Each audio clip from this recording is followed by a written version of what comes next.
नमस्कार दोस्तों, स्वागत है आप सभी का आपके अपने चैनल सनातनी दुनिया में।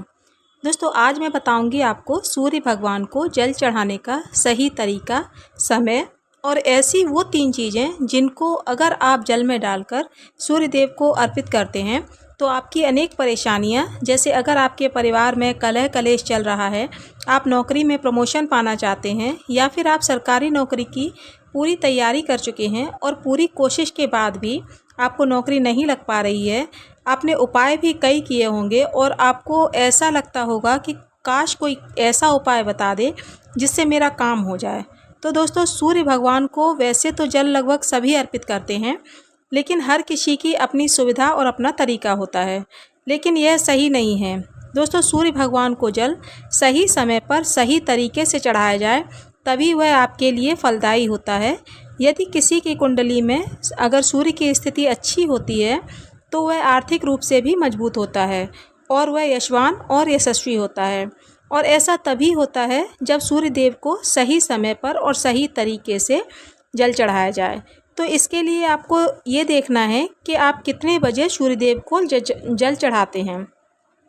कई लोग तो 9 बजे, 10 बजे या फिर उससे भी ज़्यादा लेट तक सूर्य को अर्घ देते हैं, लेकिन ऐसा करना सही नहीं है। दोस्तों सूर्य भगवान को अर्घ सूर्योदय के समय पर या फिर उसके 1 या 2 घंटे बाद तक दे सकते हैं और उनको जल देने का पात्र तांबे का ही होना चाहिए।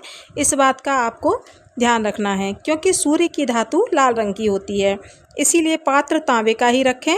और कई लोग मानते हैं कि महिलाओं को तांबे के पात्र में जल नहीं चढ़ाना चाहिए, तो ऐसा बिल्कुल भी नहीं है। महिलाएं भी तांबे के पात्र में ही जल चढ़ाएं और आप सूर्योदय में ही जल चढ़ाएं, क्योंकि इसके 1 या 2 घंटे बाद सूर्योदय की किरणों का प्रभाव तेज हो जाता है और हमें सूर्य अर्घ का फल बिल्कुल भी नहीं मिलता है, बल्कि हमें नुकसान भी हो सकता है।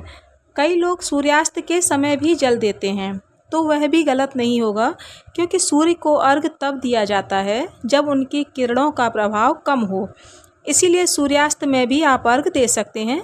और दोस्तों कभी कभी ऐसा मौसम हो जाता है कि सूर्य हमें दिखाई ही नहीं देता है, मौसम धुंधला हो जाता है या फिर कोहरा छा जाता है, तो ऐसे में हमें पूर्व दिशा में मुख करके सूर्य भगवान का मन ही मन स्मरण करके अर्घ दे सकते हैं, क्योंकि सूर्य हमेशा पूर्व दिशा में ही उगता है, इसीलिए उसी तरफ मुँह करके हम अर्घ दे सकते हैं। दोस्तों अब जान लेते हैं कि ऐसी क्या 3 चीज़ें हैं जिनको जल में डालकर अगर हम सूर्य देव को अर्घ देते हैं तो हमारी मनोकामना किसी भी तरह की हो अवश्य ही पूरी होती है। तो सबसे पहले हम तांबे के लोटे में स्वच्छ और ताज़ा जल भर लेते हैं, फिर उस जल में हमें कुमकुम या रोली डाल लेनी है। दूसरी चीज़ है अक्षत और तीसरी चीज़ है दोस्तों दूर्वा, जिसको बहुत ही पवित्र माना जाता है। ये तीनों ही चीज़ें बहुत ही आसानी से मिल जाती हैं। अगर आपको दूर्वा आसानी से न मिले तो आप इसे एक बार लाकर 11 दिनों तक रख सकते हैं, क्योंकि यह 11 दिनों तक बिल्कुल भी बासी नहीं होती है। और अगर आपके पास गमला है तो आप इसे गमले में लगा लें और पानी डाल लें, तो यह हमेशा हरी भरी रहेगी, वहीं की वहीं जम जाएगी। जिस तरह से बेलपत्र 3 दिनों तक बासी नहीं होता है, उसी तरह दूर्वा भी बासी नहीं मानते हैं, तो आप लाकर रख सकते हैं। तो दोस्तों ये 3 चीज़ें डालकर आप सूर्य भगवान को सूर्योदय के समय अर्घ दें। और अर्घ देते समय आपके दोनों हाथ आपके सर के ऊपर होने चाहिए, सर से, और आपकी आँखों का केंद्र बिंदु लोटे की जलधारा पर होना चाहिए। ऐसा माना जाता है कि जब आप इस जलधारा को देखते हैं तो आपके मन की बात सूर्य देव तक सीधी पहुंच जाती है।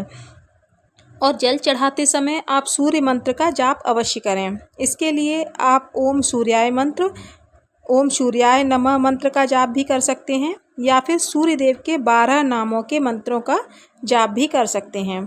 महिलाओं के लिए यही मंत्र ठीक है, और पुरुष गायत्री मंत्र का भी जाप कर सकते हैं। दोस्तों जिस तरह भगवान की पूजा का फल निष्फल नहीं जाता है, उसी तरह सूर्य भगवान को भी इस तरीके से चढ़ाया गया जल कभी भी निष्फल नहीं जाता है।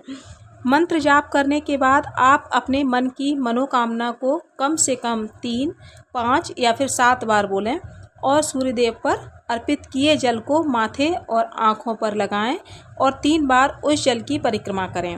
यही प्रक्रिया आपको कम से कम 41 दिन तक करनी है। अगर आपने पूरे नियम और सही तरीके से यह प्रक्रिया पूरी कर ली तो आपकी मनोकामना अवश्य ही पूरी होगी। और एक और बात दोस्तों, अगर बीच में महिलाओं को मासिक धर्म आ जाए और उन्हें बीच में उतने ही दिन को छोड़ना पड़े तो उतने दिन को छोड़कर आप 41 दिन की प्रक्रिया पूरी कर सकते हैं। और हाँ दोस्तों, आपको यह प्रक्रिया रविवार के दिन से ही शुरू करनी है, क्योंकि रविवार को सूर्यदेव का ही दिन माना जाता है।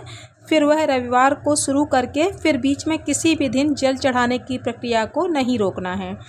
अगर किसी दिन भूल जाएं या फिर लेट हो जाएं तो सूर्य भगवान से क्षमा याचना करके भूल चूक की माफ़ी मांगें। ऐसा करने से ज़्यादा दोष नहीं लगता है और हमें सूर्यदेव की कृपा प्राप्त होती है और सूर्यदेव प्रसन्न होकर हमारी मनोकामना को पूरा करते हैं। महिलाओं को चाहिए कि वे अपने बच्चों को बचपन से ही सूर्यदेव को अर्घ देने की आदत डालें, जिससे उनके ऊपर बुरी आदतों का और नकारात्मक शक्तियों का बिल्कुल भी प्रभाव न पड़े।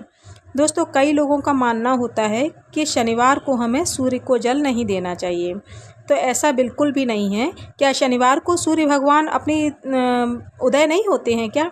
इसीलिए सूर्य भगवान प्रतिदिन अपने सही समय पर उदय होकर हमारे जीवन में प्रकाश भर देते हैं, तो फिर हमें शनिवार को भी उन्हें जल अवश्य ही देना चाहिए। तो ये 3 चीज़ें जो मैंने आपको बताई हैं वो किसी भी मनुष्य के जीवन में दुर्भाग्य से सौभाग्य ला सकती हैं, अगर ये प्रक्रिया सही विधि से की जाए तो।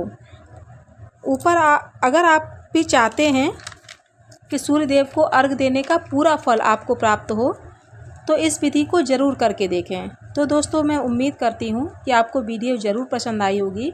वीडियो अच्छी लगे तो एक लाइक और शेयर ज़रूर करें, जिससे यह जानकारी आपको जानने वालों तक भी पहुँच सके। और चैनल को सब्सक्राइब करें, जिससे मेरी अगली वीडियो की नोटिफिकेशन आप तक पहुँच सके। और कमेंट में ये ज़रूर बताएं कि अगली वीडियो आपको किस टॉपिक पर चाहिए। मैं पूरी कोशिश करूंगी कि सनातन धर्म से जुड़ी और अपने तीज त्योहारों व्रतों से और उनसे जुड़ी हुई कहानियों की जानकारी सही तरीके से आपको दूं। तो मिलती हूं अगली वीडियो में। धन्यवाद।